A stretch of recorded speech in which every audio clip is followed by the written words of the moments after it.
the spread of Buddhism in Tibet, right?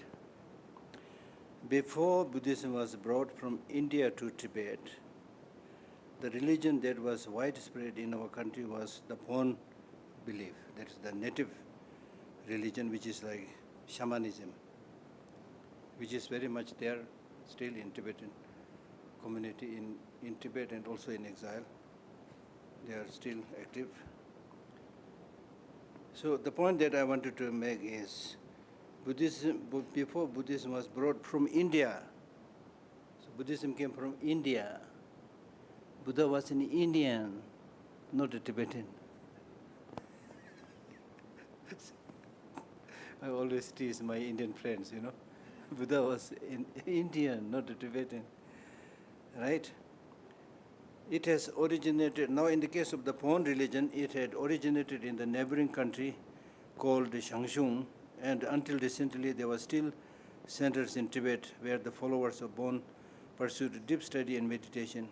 In its beginning, I believe it was not a very fruitful religion, but when Buddhism took root and began to flourish in Tibet, it benefited Bon also by enriching its own religious philosophy and meditation resources. So there are a lot of stories here, conflicting stories. Stories that once Buddhism spread, then the Buddhists tried to eliminate the native Bon religion. There are a lot of stories. But still today it's all coexisting. They are in Solan, if you go near Shimla, Solan, there's a big Bon monastery. In Nepal also there's a big Bon monastery. So they are in different places. And many Tibetan customs, like to a great extent, maybe the divination also, maybe, and then the prayer flags. Many of them originated from Bon, because Bon is a religion which tries to live in very close to the nature, It's like a little bit shamanism, which spread to many countries, like many of these Buddhist republics in Russia also. And then there was a time when the Bon practitioners tried to eliminate Buddhism, right? When for the first time these Buddhist masters like Shantarakshita were invited, right? He could not preach. And if you read the history, it says the land of Tibet was so rough with evil forces that he could not preach. There is an element of truth there, but actually evil spirit means those who follow the Bon actually. It's very strong. Many of the ministers, the king's wife also kind of Bon, leaning towards Bon practice. So there are a lot of stories like that, right? And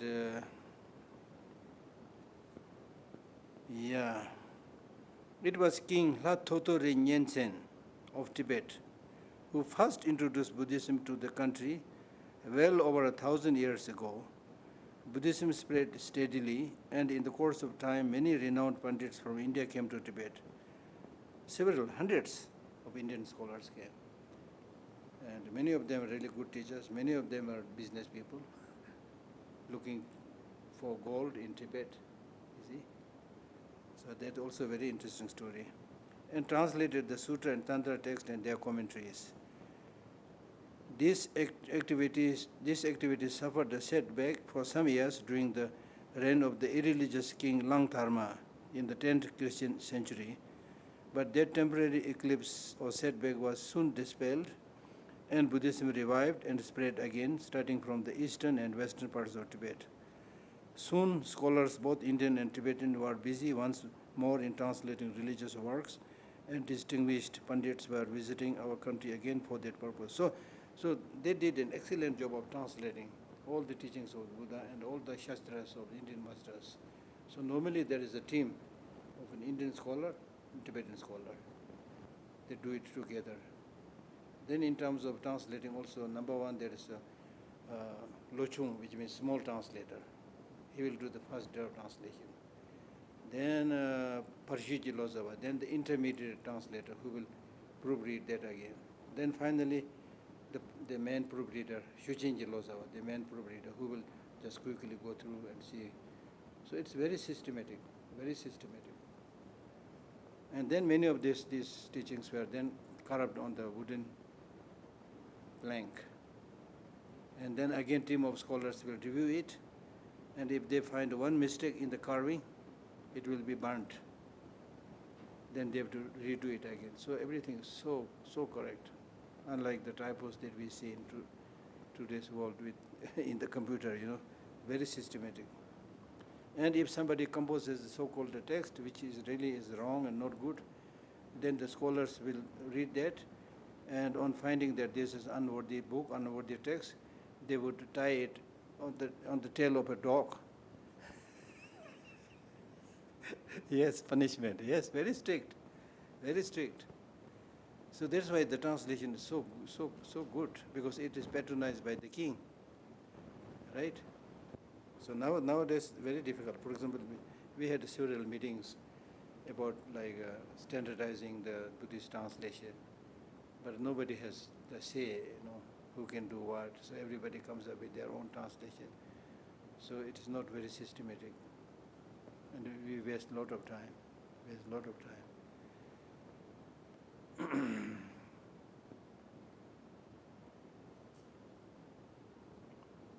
But as Tibet began again to give birth to eminent native scholars, so from that period, the number of scholars who came to Tibet from India and Nepal began to diminish gradually.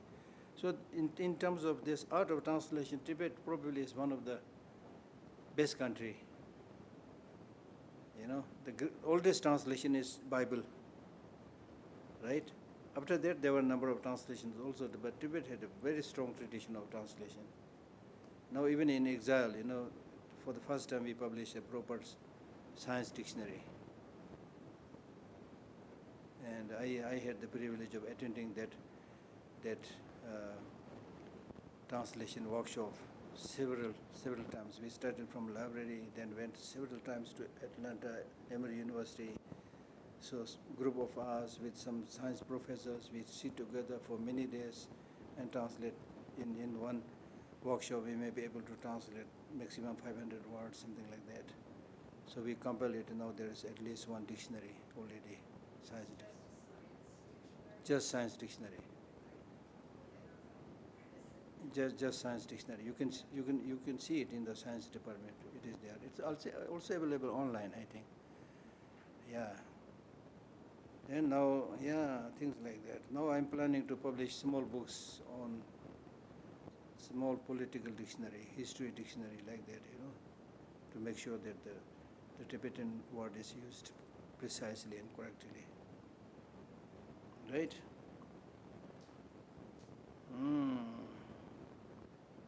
Thus, in what may be distinguished as the later period of Buddhism in Tibet, our religion developed separately from the later school of Indian Buddhism, but it retained the exact basis of the teachings of Lord Buddha. In its essentials, it never suffered alterations of additions at the hands of Tibetan lamas. As I said, it is translated with a team of scholars. And the translation was really so precise that then later on Buddhism more or less, disappeared from India. So now in the Central Institute of Higher Tibetan Studies, Sarnath, Varanasi, they are rendering or translating many of the old Sanskrit, many of the old Tibetan texts back into Sanskrit. And then later on they found the original Sanskrit text somewhere. And when they compare it, it's like more than 80-90% correct.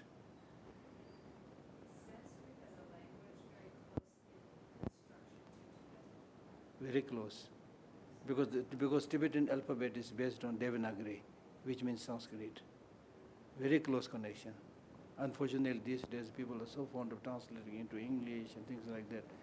But if we translate things from Hindi to Tibetan or Tibetan to Hindi, it's so good, so good. Once I was translating one of His Holiness teaching, and later on somebody orally translated into Hindi. It was so beautiful, so beautiful. Then I also have the experience of this one, when we translated this book, Ethics for the New Millennium, in Hindi. And when I gave a complimentary copy to the then licensed officer, He sent me a very beautiful letter by saying, I read this in English earlier, but the flavor is completely different because of the cultural connection. Yeah, all the right words are there. But then today, how many are translating Tibetan texts into Hindi? You see, almost, except Varanasi, Sanskrit, hardly any. Is it?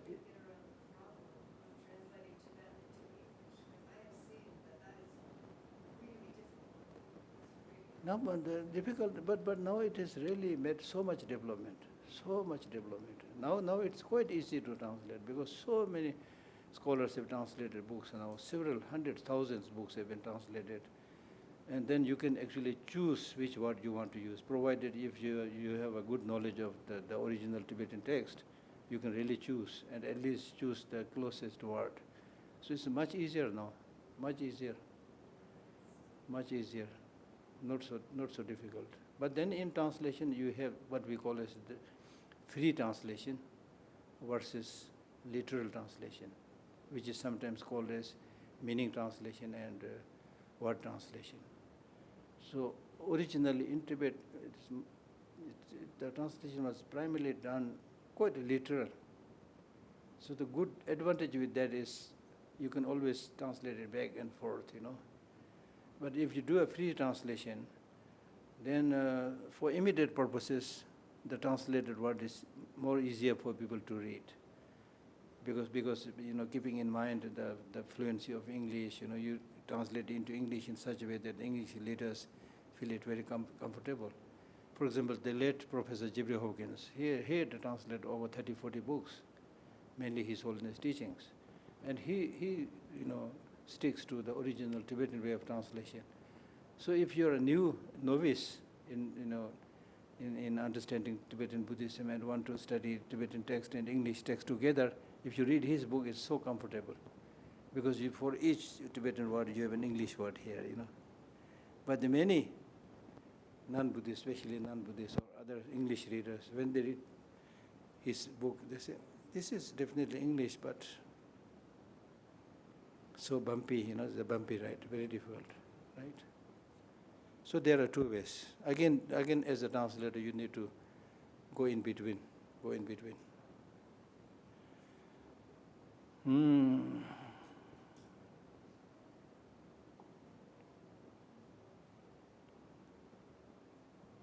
Their commentaries are clearly distinguishable as commentaries, and for their authority, they refer to the main teachings of Lord Buddha or the words of Indian Pandits.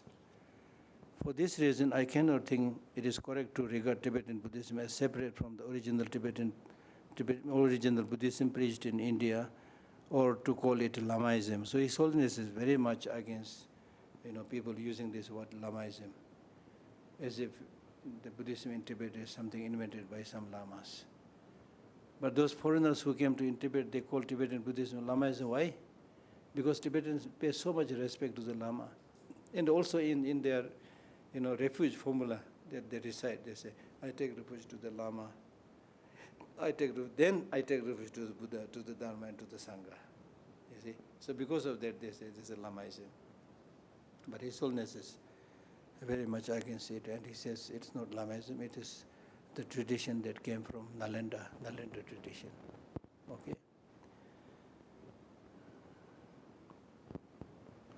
And Tibetans actually followed the Sanskrit tradition so faithfully,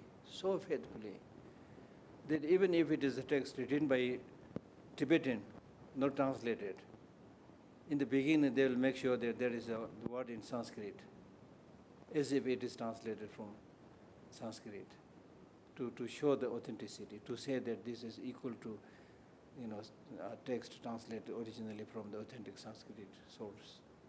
And then if it is really translated from Sanskrit, then of course there is this Sanskrit line, the title of the text, then Tibetan text, right? And the reason to have that is, number one, to show the authenticity of the text, that it is translated from Sanskrit, not fabricated by some Tibetan lamas. Second, it is to pay gratitude to the translators who have translated it.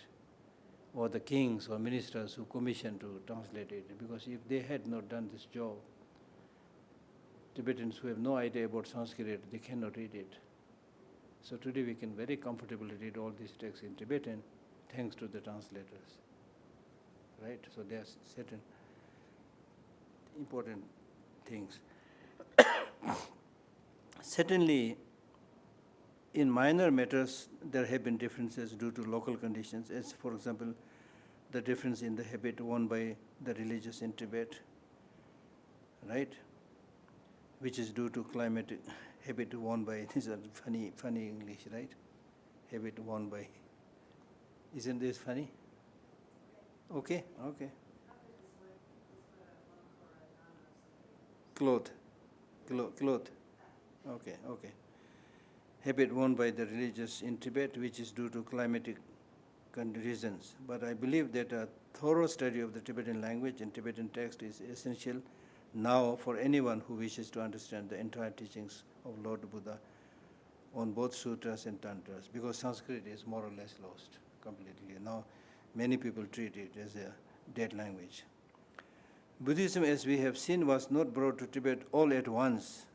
The scriptures were introduced by different scholars at different times. In India, during that period, there were great Buddhist institutions like Nalanda, Vikramshila universities, then Takshashila universities was also there, which differed slightly in their styles of teaching, although they taught the same fundamental religion and philosophy. Because of this, different groups grew into separate organizations or sects. Now, these days we don't use the word sect. We, or at least I try to use the word school, not sect, all having the same basic tenets. The most prominent of these Tibetan schools, yes, not sects, are Nyingma school, Kagyu school, Sakya school, and Gelug school. Nyingma is the oldest school, right? Gelug is the newest one. Each of them adheres to all the teachings of Hinayana and Mahayana, including Tantrayana. For Tibetan Buddhists do not separate these teachings, but pay equal respect to them all. So that means, externally, in terms of behavior, you should follow more of the Hinayana. In Theravada tradition, there is a very good discipline, So externally, there is a saying in Tibetan which is externally Hinayana or Sarvakayana. Internally, Bodhisattvayana. Secretly, Tantrayana. Okay? Chinyintu, Nanchangsam, Samasanga. For moral guidance, they conform to the Vinaya. That's external, as I said, externally Vinaya rules, which are principally followed by Hinayanists. While for more esoteric practices of every degree of profundity, they use the methods of the Mahayana, especially the Bodhicitta and Tantrayana schools. The meaning of Chö, nowadays if you put this word S, nobody will read it Chö, they'll read it Chos or Dharma. The Tibetan word Chö means to change, to transform. The Tibetan word Chö, known as Dharma in Sanskrit, and it means to uphold. So Chö, one meaning of Chö means to transform, to change. That is to change your mental attitude from negative to the positive. If you are doing that, then you are doing Dharma practice. If you are not doing that, then you circumambulate many times, do lots of prostration, but not necessarily Chö, because you are not changing your attitude, right? And then it also, Dharma means, the word, Sanskrit word Dharma means to uphold. In Hindi we call it Dharan kare to Dharma, Dharan karna. To uphold means if by doing certain positive activities, you will hold yourself and will not let you fall down in negative state of existence. It's a Dharma practice which will uphold you from falling into negative state of existence. So that is one meaning. But basically the word Dharma has like 80 something different meanings, 80. But in terms of practice, they are primarily, Dharma refers to the path and the fruit. The path means Shila, Samadhi, Prajna. right? Dharma.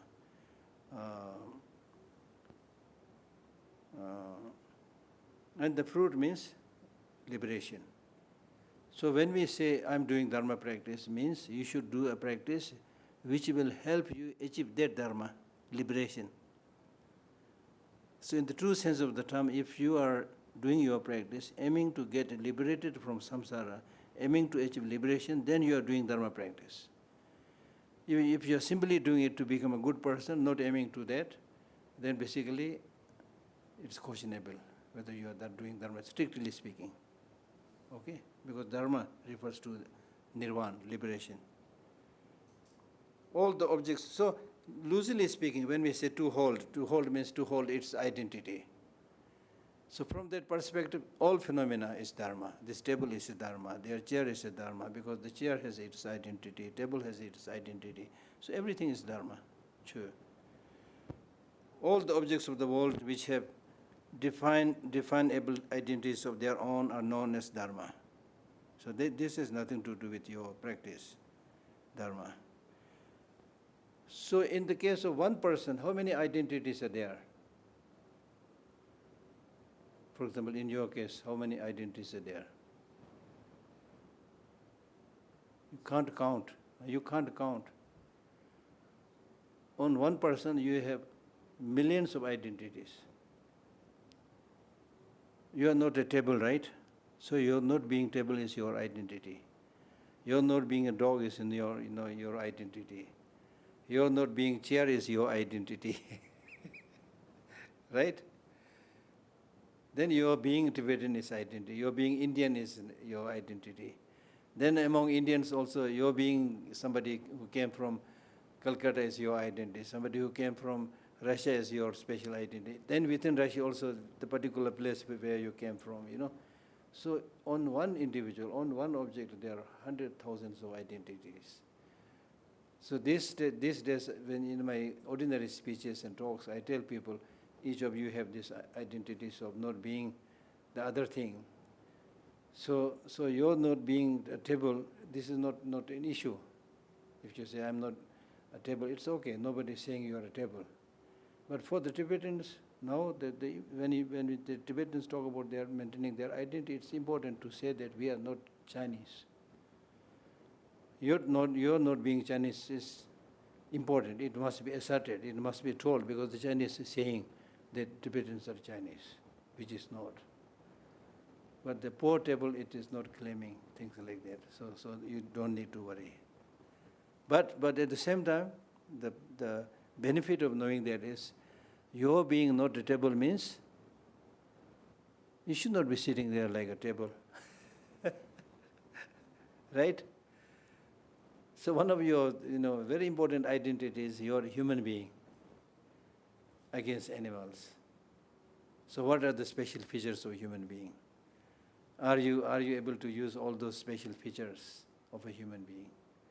No, we are not able to use it. That's our tragedy. We call ourselves human beings.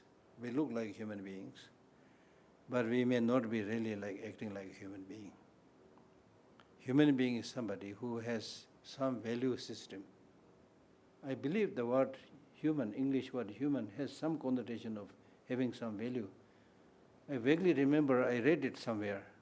Now I don't remember where. Having some value, the word human.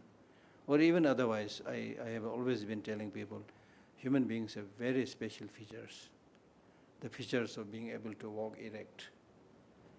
The features of having your arms free.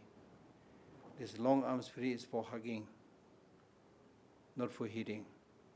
And these nice fingers are for shaking hand, not for pulling the trigger of a gun. So many features are there. Then your eye, then your teeth, being able to smile, No other animal can smile like us. Right? And then, as I said, being erect and your hands free, not for taking selfie. Right? But many more important things. And then more importantly, your capacity to communicate in language. No other animals have this kind of capacity. So this language, very special language, is not only to communicate in an ordinary sense, like I need a cup of tea, and I need to book my ticket, not just that. My thinking is that the language, the sophisticated that language is to be used when you have a problem with other people, when you have a problem with other community. Then use this language, and you should say, oh, we have a problem now. Let us sit down and solve this problem. We can solve it through dialogue, through negotiation. We are not animals. Animals, as I always say, if there is a disagreement between tiger and lion, they cannot say, let us sit down and have dialogue and negotiation and solve the problem, because they don't have that language, right? So what they should do is try to jump upon each other and try to tear each other apart, kill each other. We are doing exactly like the animals. And worse than animals. Animals, they're quite honest, They use physical might, and whoever wins, wins. Whoever dies, dies. Finish. Now we don't even use our physical might. We hide in a bunker and send the ballistic missiles. Horrible, horrible. All this is because we have misused human intelligence. The greatest, the most important part of the human, feature, the brain, the intelligence, we have corrupted it. We have not used it like the Buddha, like the Gandhi, like His Holiness Dalai Lama, like Mother Teresa. The same intelligence.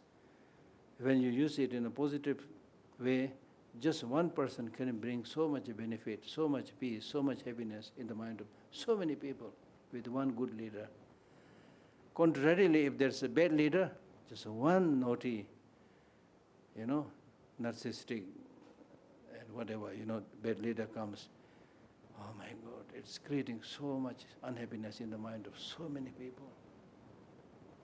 So therefore, we are, these days we feel we are helpless, The power is in their hand, military is, and then this whole cycle, who invented military? Who invented police, And it's always the police and the military are supposed to protect the people, but they always listen to the government. They hardly see what is important for public, you see. So the leaders have free hand. If anything is happening which is distasteful to them, send army, send police, shoot them, Very unfortunate, really. So therefore it is important to come up with an system of education, where these basic good human qualities are taught, where, at least how to become a sane person, So that's why His Holiness is really saying that teaching secular ethics is call of the time. It is urgent. He's not talking about teaching Buddhism, although he should do that, because he's a Buddhist leader, Like everybody, he should also promote just Buddhism. He's not doing that. He's talking about promoting those universal values, which is so, so important. People must learn to live together, right?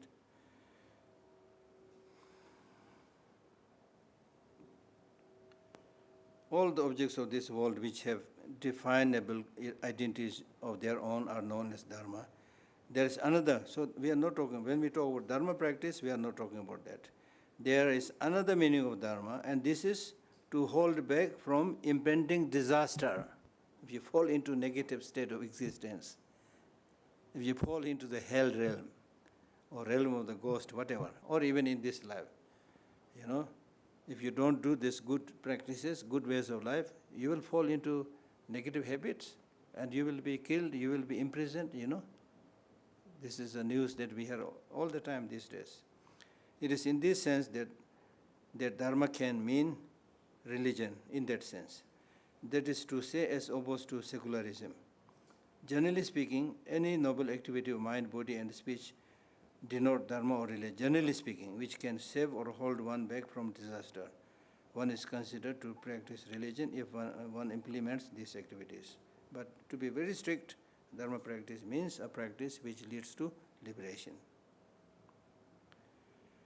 The Four Noble Truths. Lord Buddha said, this is true suffering, this is true cause, this is true cessation, this is true path. So we call it 3 cycles of teaching. So in the first cycles of teaching, after I got enlightened, as I mentioned earlier, first he was reluctant to teach, and later on when he accepted to teach, then he gave these 3 cycles of teaching on Four Noble Truths. In the first cycle of teaching, he said, this is true suffering, this is true cause, this is true cessation, this is true path. In the second cycle, he said, know the suffering, give up the causes, attain the cessation of suffering, follow the true path. And again, he said, means in the third cycle, he said, know the sufferings, although there is nothing to know.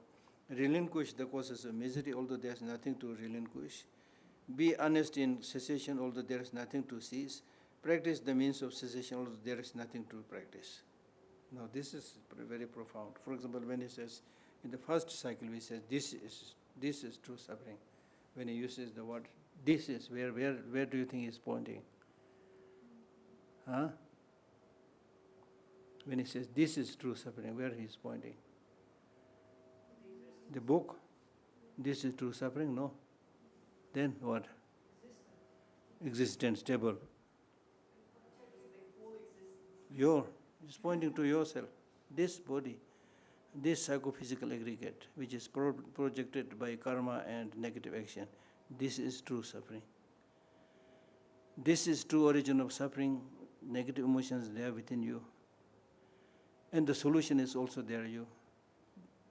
The path is also to be cultivated within you. So that was the first cycle.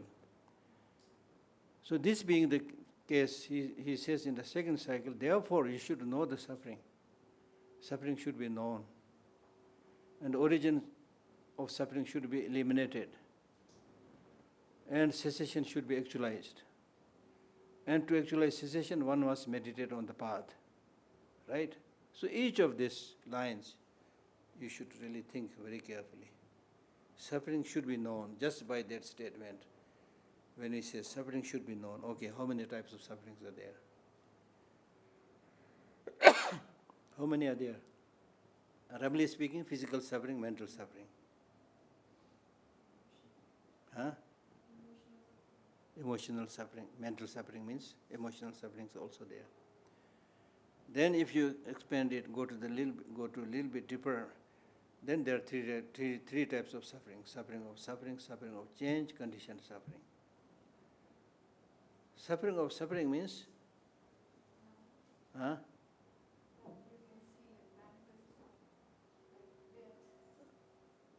Death. Suffering of suffering. Huh?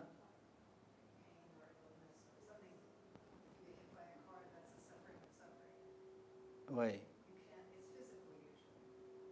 Suffering of suffering. So when we say of suffering, when we say of suffering, what is that suffering? Death itself is suffering. Then, on top of that, I being the subject looking at that, and then I am suffering for the death of that person. yeah, this very suffering nature, this psychophysical aggregate itself is in the suffering nature. On top of that, you get headache. On top of that, you get diarrhea. Right? So that is suffering of suffering. Suffering of change means, this is again very important. Suffering of change means normally what we misunderstand suffering of change as happiness. For example, you came to attend this class on your own, your free will. I did not force you. So although you may be coming all the way from wherever, you need to do a little bit hard work, but you came here and sat down, you are enjoying because your mind is ready. And then you also know it's just 1 hour, tolerable, right? Tolerable, right? But now, if I be a little bit stubborn and say, oh, I am so glad you are so interested in the teaching. 1 hour is too short, so I am going to teach 6 hours. See, look at our face, just by the word 6 hours. What will you do then? Will you remain? questionable. No, not possible, because then you will start suffering. You want to go to bathroom, you want to, straighten your leg, whatever. So so what I'm saying is the original feeling of happiness changes into suffering, meaning that the original kind of feeling of happiness was not happiness. It was only reduction of suffering. Now if you sit there for a long time, you start, suffering, then you get up, some relief, happiness, right?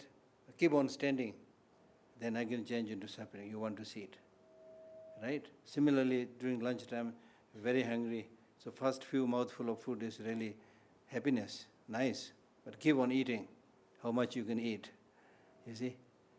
You will start vomiting, change into suffering. So this means all the relationships that you make in the world with people, all the wealth that you enjoy, basically suffering of change. There's no like pure happiness there. I thought that the suffering of change was being happy, but being aware that it was fragile and impermanent and it would end, and therefore even your happiness would be tinged with the sadness that you couldn't hold on to it. No, it's not just awareness. It actually changes, as I mentioned. How long you can sit here. Very, very soon it will change into suffering. If you want to be in class for an hour, Yeah. then after an hour there won't be class anymore, but you wish that class that you're enjoying could go on, but it won't. Isn't that the suffering of change? Then no. Basically, no, sorry. Basically, it's suffering of change, yes. You can prolong and sit, let us say, 2 hours, saying that I'm really interested, I want to continue. How long you can continue? Very soon again, then I say, okay, enough. It's still suffering of change. So this suffering and, suffering of change is there because there is basically something wrong. Basically something wrong means you are experiencing suffering of change because your psychophysical aggregate, the nature of your psychophysical aggregate is such that it is susceptible to suffering. Because your body is not made of diamond or iron or like that. It's just made of bones, flesh, very fragile, susceptible to suffering. And you got such a fragile psychophysical aggregate due to contaminated actions and negative emotions projected by that.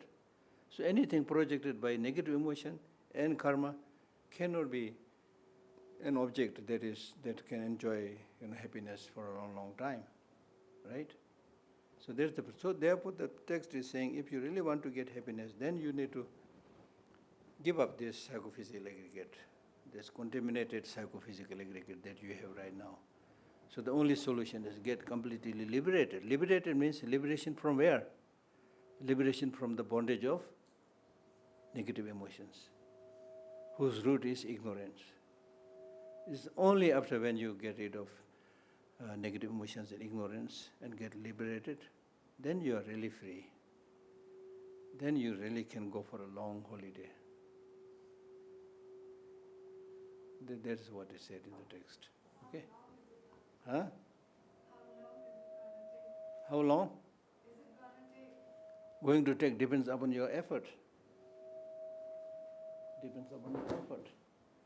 If you ask me a clever question, I'll give you a clever answer. Yeah, really. Like Milarepa, we say, attain this liberation in one lifetime. Then others take many, many more years, right?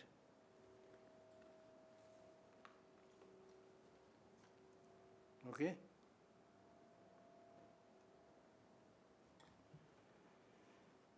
So, okay, then, so know the suffering.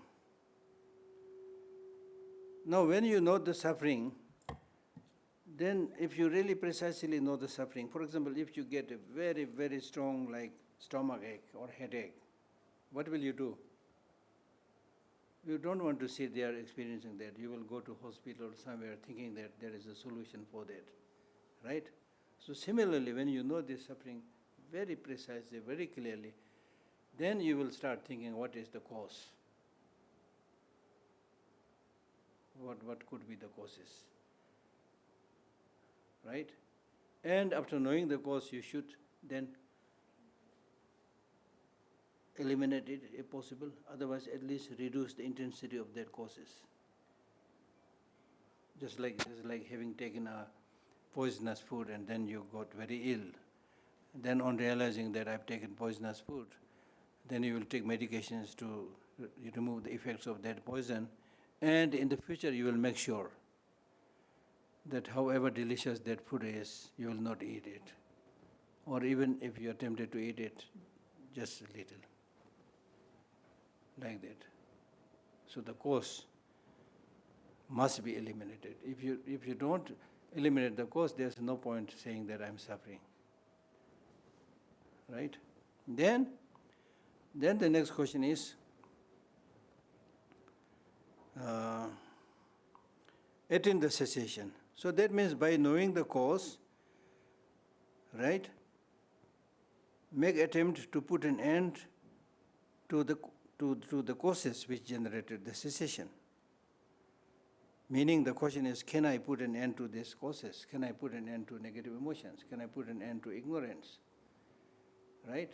And then gradually when you realize, yes, it is possible. For example, you may be a person who is very angry, but then gradually realize that through your anger you have distanced, you have lost all your family members, you have lost your boyfriend, you have lost your girlfriend, you have lost your teacher, so many things. Now you realize I should not be like that. You reduce your anger. Then you realize, yes, it is possible to reduce anger. Right? And then you achieve a state where there is no anger. That is called cessation. The anger has ceased.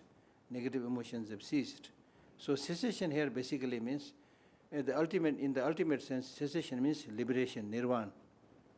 When all the negative emotions have completely ceased, that state of cessation of negative emotions is called liberation or nirvana. Right? Right? And then the question is it really possible?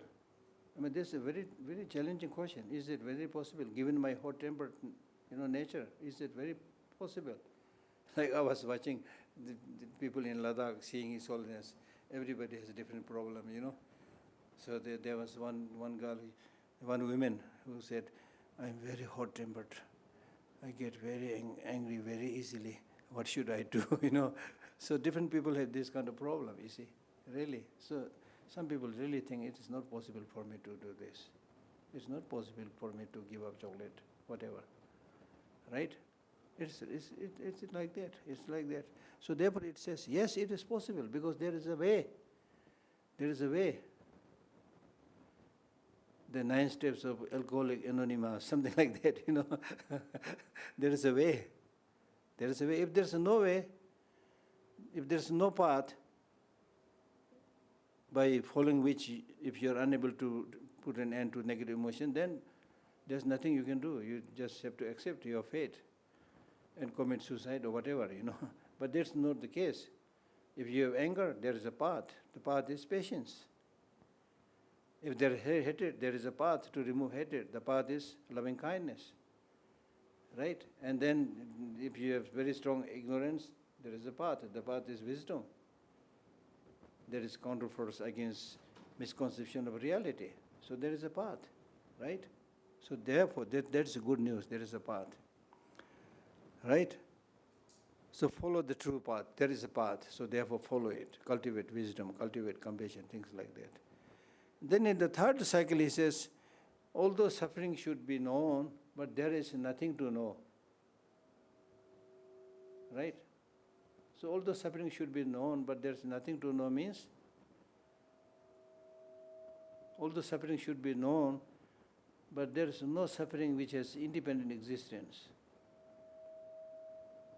Similarly, cause, similarly cessation, similarly path. Cause must be eliminated, cessation must be actualized, path must be cultivated. But there is no path, no suffering, no origin, right, that has independent existence. And in fact, if it has independent existence, there is nothing you can do. But the good news is they only have dependent relational existence, so therefore if you make an effort, you can change it, you can remove it. Right? Hmm?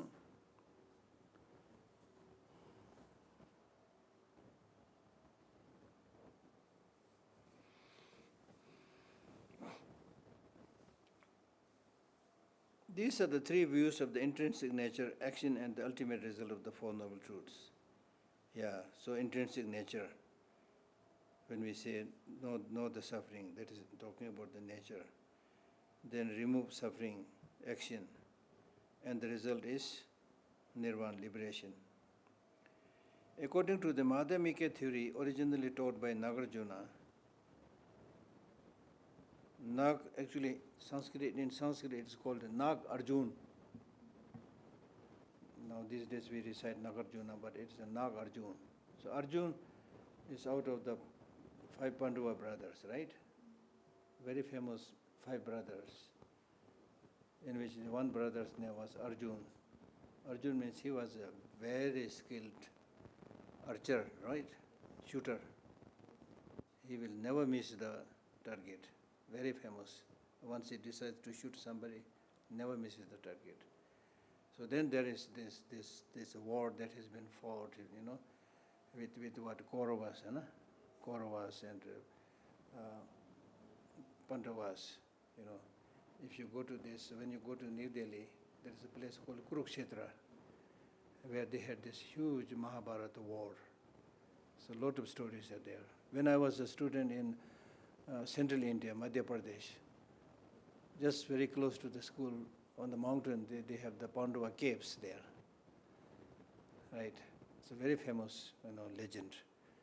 So just like this shooter, Arjun, Nagarjuna was very skilled in,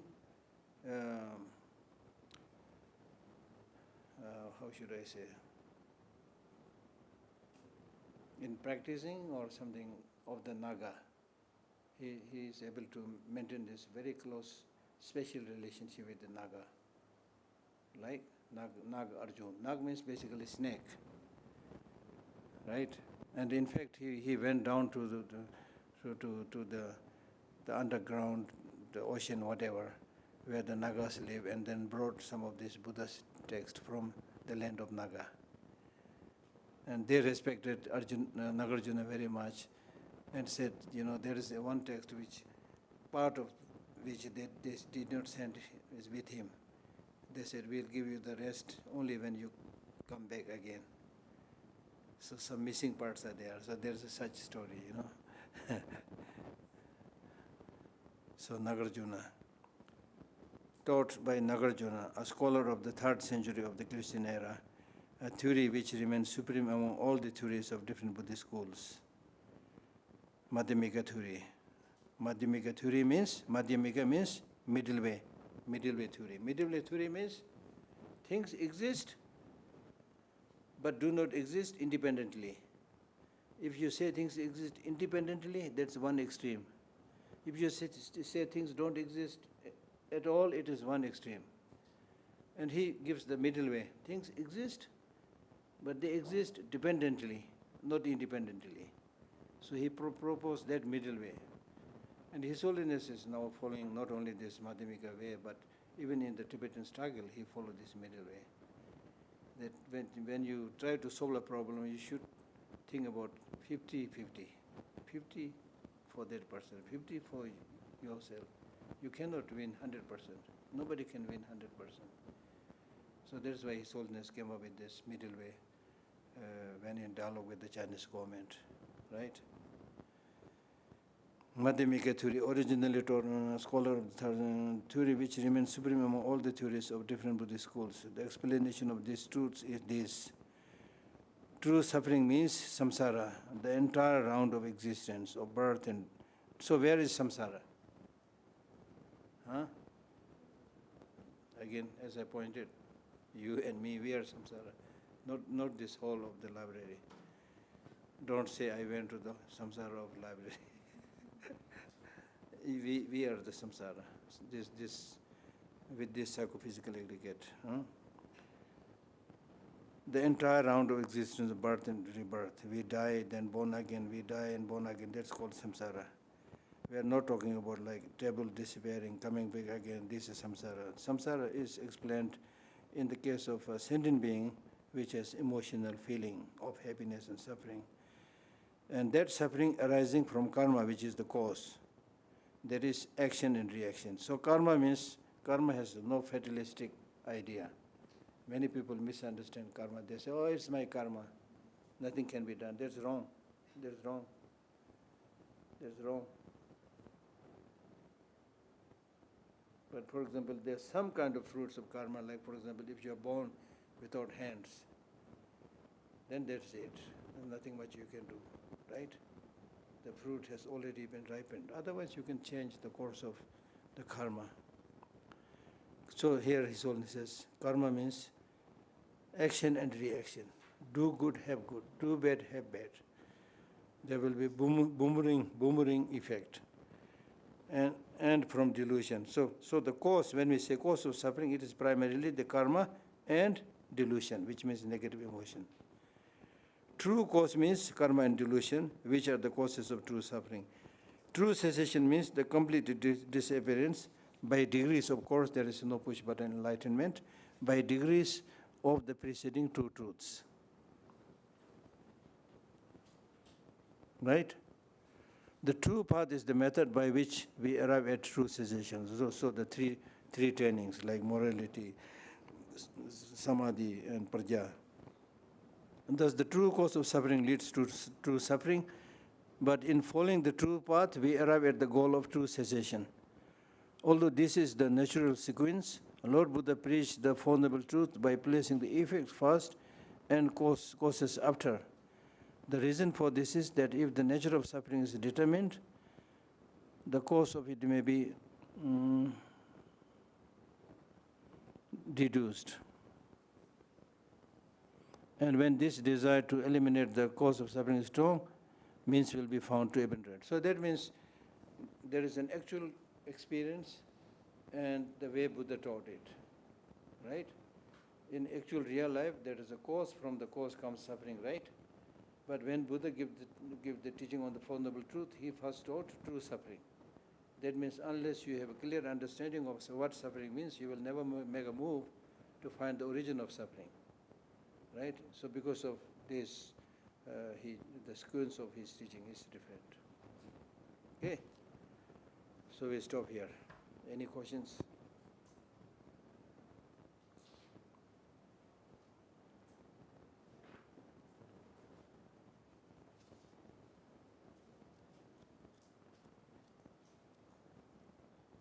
I think we made a good decision by choosing this small book, right? Because after this you get a sense, yes, I read this book.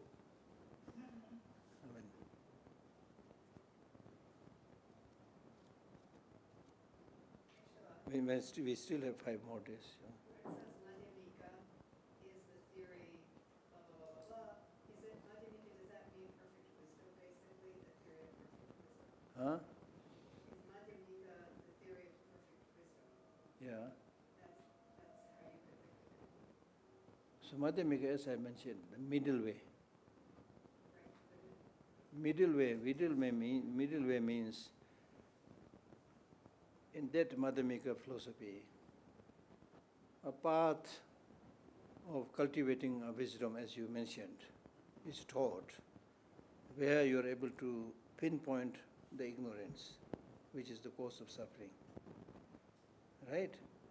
So now here, ignorance means not just lack of knowledge, but misconception of reality.